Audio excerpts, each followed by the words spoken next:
Thank you. Good afternoon, everyone. My name is Binnaz Cubukcu. I've been in retail for over 20 years, doing different things, taking different roles, and have been a part of a handful of big digital transformations within Ikea, but also supporting some other companies. And here we are sharing and experiences, but also how to move forward with digital transformation. Now it is one of the hottest, still one of the hottest topics. I'll share my screen and we'll take it from there. Yes. So let's start with some facts.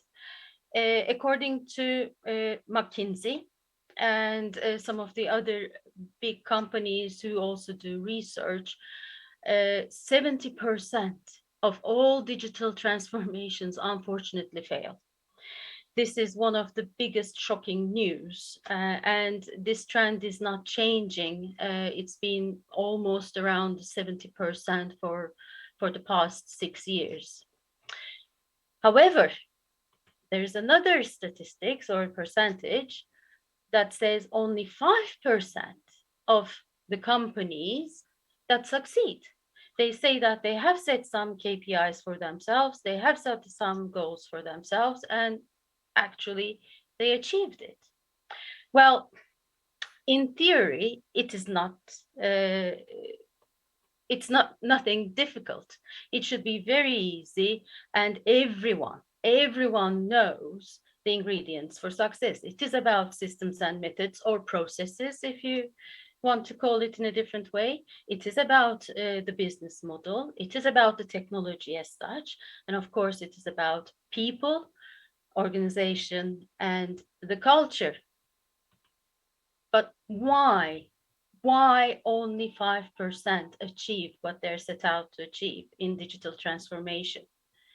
One of the things that I've also experienced in the past years is that the four of these ingredients having handled interdependently together is the real success factor. However, organizations, the leadership gets so excited about the digital aspect of the whole transformation, they lose sight on the organization. They lose sight on the business model. They lose sight on the processes and other things that needs to be taken care of. So there is something there to think about. And that's why it doesn't matter where we start in any transformation, let alone digital. It is about all these four ingredients handled together interdependently. So that is the tipping point, and that creates the success for us. So let's dive into these four and talk about what they are and what they might be for setting up a future proof business, including the digital elements, of course, into the mix. So, first of all, it is about relevant systems and methods. These four are not in any particular order, but we'll take it like this. So, relevant systems and methods. All organizations are built on processes. Some organizations call them processes, some organizations call them systems and methods. We in IKEA love to call it ways of working. Regardless, there are certain things, certain steps that needs to be taken for the organizations to work properly, to operate properly. And these also allow a smoother and more efficient way of production, operations, whatever. Um, in this day and age, in an ever growing and very fast changing and moving landscape, the systems and methods need to be um, not set in stone anymore. Our approach to working with systems and methods should change. And that's where simplification is the motto. It is about designing the new systems and methods to advance the business model, not the other way around. So the systems and methods become an enabler for the business model to work properly. And the tricky part here, especially in the digital transformation programs, is to let go. To let go of systems and methods that these organizations have been built on and they thrived upon for many, many, many years, and thinking that just by putting the same systems and methods in a digital environment, the business model will still work. It can be still supported. That letting go part of the systems and methods is one thing to be really, really careful and mindful about. The second part about it is it's not a copy and paste job. The digital transformation requires looking at the world and the business model and the way the business would thrive in competition, that environment, in a totally different way from many, many, many different perspectives. Therefore, it is extremely important to look at the systems and methods, the existing ones, of course, asking these three questions to start with. Are there any efficiencies that we can get? Are these still going to be relevant even if we copy and paste and turn them into digital? Or should we scrap them and look at the world fresh, the blank page, and redesign? It takes maybe a little bit more time, but it makes it future proof. So, relevant systems and methods, that's where we put our questions on. Moving on to the second piece, a future proof business model. Digital transformations generally are initiated by the need of improving on the existing technologies the company has. However, maybe the need is not necessarily improving on the technology or changing the technology, but it is the business model. Maybe the business model is not enough anymore. Maybe the parts of the business model has changed and evolved, but it's not manifesting itself in its best capacity. Therefore, looking at the business model in any kind of digital transformation may also hold key for change, growth, and success. Modularity is a quite interesting area to dig deep into. It is the ambition. The more modular the business is, the more agile and flexible it will become. And then the parts can create millions of different combinations. And then you can see and play with the model in a much easier way. The tricky part is what it is built on. A business model, regardless of whatever business it is, should be built on really forward looking, future thinking, and people orientated foundation. If the business model doesn't create an environment where questioning, expansive thinking is encouraged, looking at the problems from different perspectives, an inclusive and diverse approach to innovation and development, then we can't talk about future proofing. That's why there are 4 different questions that can trigger that conversation to start and then taking the next steps forward. Made to measure technology. As I said previously, generally the starting point of digital transformations are, oh, our systems are not working, we have competition. Some consultancy companies have brilliant products. Let's copy and paste that, and let's hope that it will work for us as well.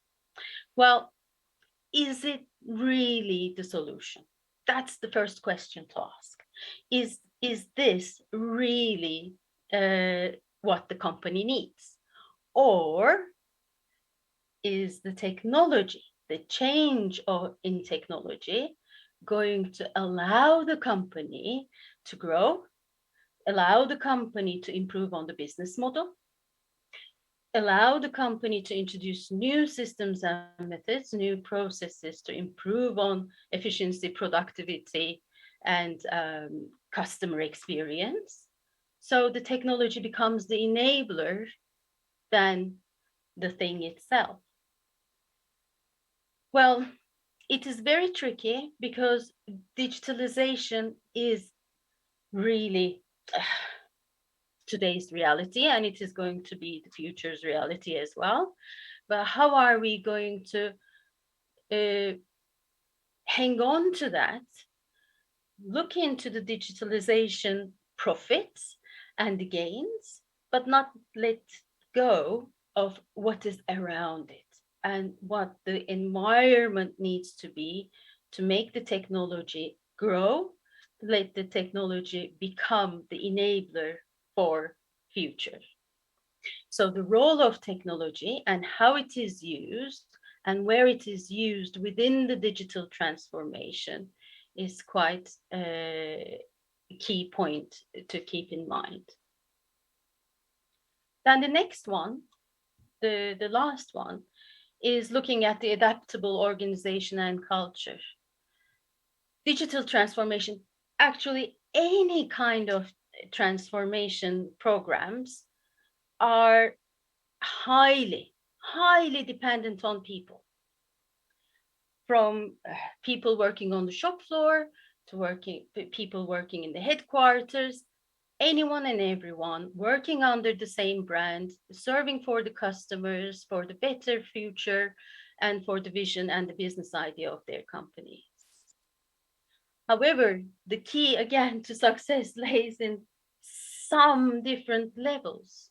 The leadership, the top level management, of course, they are the driving force in this. They make the decisions. They get excited about, whoa, yes, let's go for digital transformation. This is going to be the next best thing since sliced bread. And then the whole organization goes into this huge program. But it is not only about them and their decision making, how the organization and how the organizational culture and the organizational setup explores and allows top management to make these decisions. So that's one. The second part is the role of the middle management. Middle managers and working with middle managers during digital transformations, during any type of transformations, makes or breaks the program success. If we provide the right skills, the right mindsets, the right capabilities, or we use the existing capabilities within the middle management in working and leading the transformation efforts, then the organization becomes also more adaptive. The culture becomes more inclusive, but at the same time open. And it will also allow and enable people to really take responsibility for the things that are not only important for themselves, for their roles, for their teams, but also for the organization. So is the organization able to handle big shifts is one question to look into. The second is, who do we have that has the capabilities to lead these big shifts, to contribute to these big shifts is another question. And where do these people sit and work today? And where do we see them going in the future is another question. So as you can see, all these four elements are highly interconnected. One cannot live without the other one. One influences the answers that will come or the questions to pose one way or another. That is the trick. That is the trick that these 5% of the companies actually broke. So they looked at their organizations, they looked at their ambitions, they looked at their future, and then said it is not only about digital transformation, it is about people transformation, it's about organizational growth, it is about organizational development, it is about technology. But what the technology brings us in terms of roles and responsibilities and capabilities and processes. It is this holistic approach to transformation that made them successful and achieve their goals that they set for themselves. So, rounding it up, digital transformation does not end with the implementation of new technology.